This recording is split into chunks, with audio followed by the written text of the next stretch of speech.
My name is Samuel Arden Whitfield.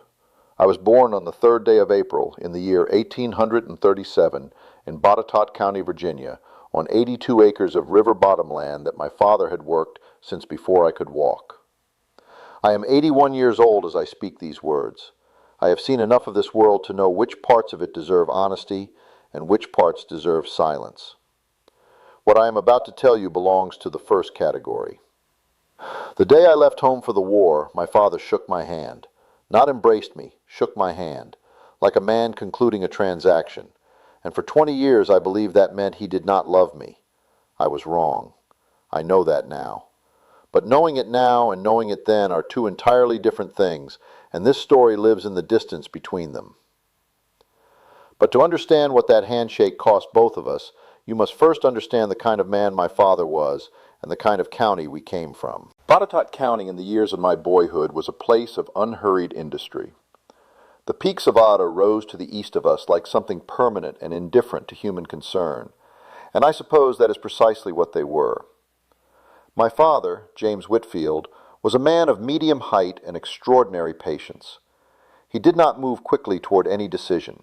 He did not speak until a thing was settled in his mind, and by the time he spoke it, the sentence came out finished, with no loose ends. I have known many men in my 81 years, and I have not known one who wasted fewer words than my father. He was not cold, he was economical.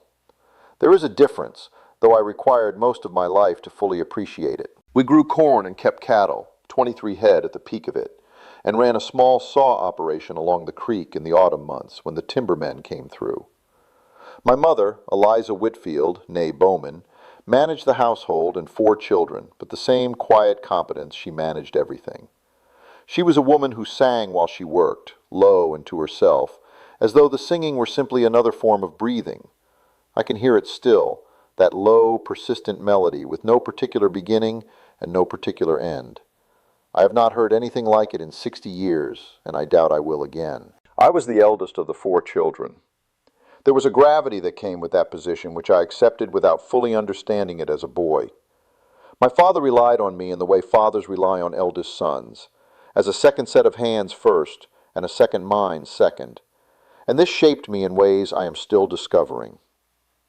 I learned early that reliability was its own form of love. I did not learn until much later that it was not the only form. When the war began making its noise in the spring of '61, I was 24 years old.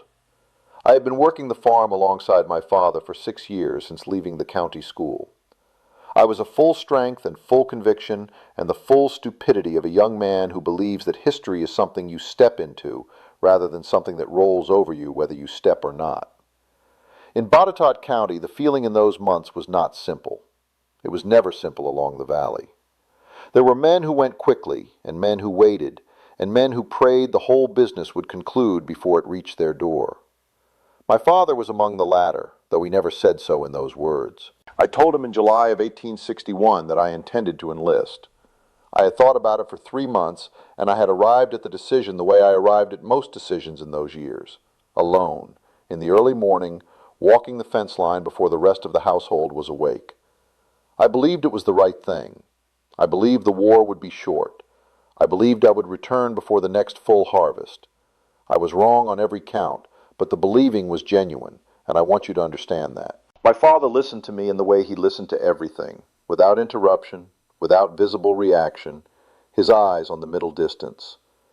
When I finished, he was quiet for a long time, long enough that I began to feel the familiar discomfort of his silences, that particular sensation of not knowing whether you have said something wise or something foolish, and having no way to determine which until he was ready to tell you. He looked at the south field. He looked at the cattle line. He looked at his hands. Then he said, "If you have decided, then you have decided." That was all. I left on a Tuesday morning in August. My mother held me against her chest for a full minute without speaking, and when she pulled back, her face was composed in a way that I understood had cost her something significant to arrange. My sister Abigail, who was 17, wept without apology. My brother George, who was 14, stood very straight and tried to look as though he were not afraid, which meant he looked afraid in the particular way that boys do when they are attempting courage, before they have any occasion to have developed it. I remember these things exactly. Memory keeps what it chooses to keep, and I have never been able to explain its logic. My father walked me to the road. This I had not expected. He was not a man who accompanied things. He set them in motion and trusted them to proceed. But he walked to the road with me, 300 yards from the porch to the county road, neither of us speaking. When we reached the road, he stopped. I stopped.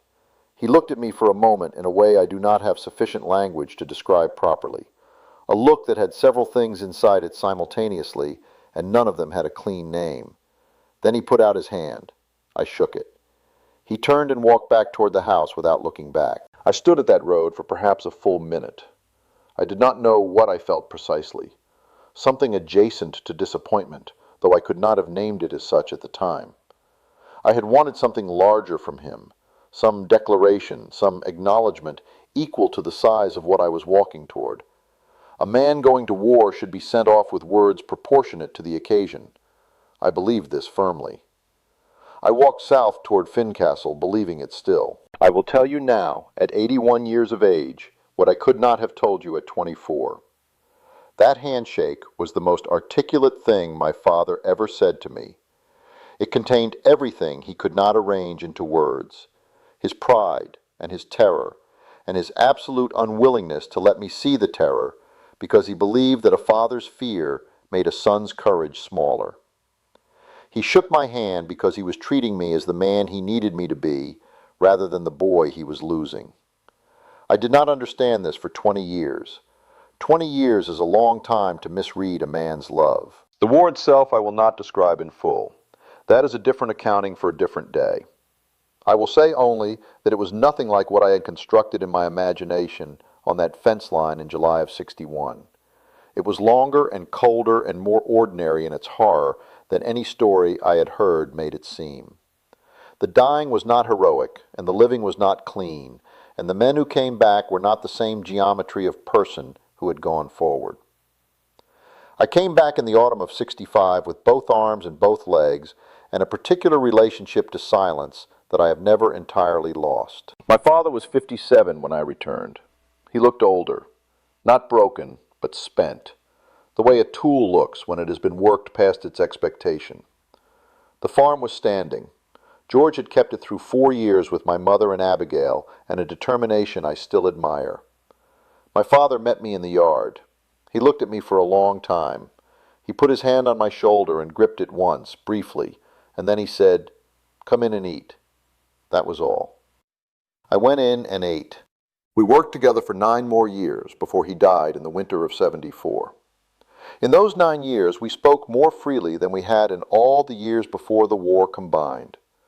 Not because either of us had changed our fundamental nature, but because the war had burned out of me the expectation that love should look a particular way, and what was left once that expectation was gone was the actual thing itself, which had been present the entire time in fence lines walked together, and accounts settled with precision, and one brief grip on the shoulder in a yard on an October afternoon. He died on a Wednesday. I was with him. He said very little at the end, which was consistent with everything he had been throughout. He looked at me at one point with clear eyes and said, "You came back." That was all. Just that. You came back. I do not believe 2 words have ever carried more weight in my presence, and I do not expect they ever will again. I have thought many times since about what I wanted from him at that road in August of '61. The declaration I felt I deserved, the words proportionate to the occasion. And I think now that I was asking him to make it easier for me to leave. That is what the young always want from the old. Make this easier. Tell me it will be fine. Send me forward with something large enough to carry. And he refused, not out of coldness, but out of honesty, because he could not tell me it would be fine, because he did not know that it would be, and he was not a man who said things he did not know. That handshake was the truth. I have come, in my 81st year, to believe that the truth is always the largest thing a person can offer you, even when it arrives in a form too small to recognize at first. If you have a father who speaks in handshakes and fence lines and brief grips on the shoulder, hear me. He is not withholding from you. He is giving you precisely what he has. The language of some men is not made of words. It is made of presence and repetition, and the single fact of returning to the same field every morning for 50 years, regardless of what the field returns. Learn that language before it is too late to read it. I learned it eventually, but eventually cost me 20 years, and 20 years is not nothing. I left home for the war on a Tuesday in August of 1861. My father shook my hand. He turned and walked back without looking back, and he loved me every single step of the way. That is the truth of it. That is all of it. That is enough.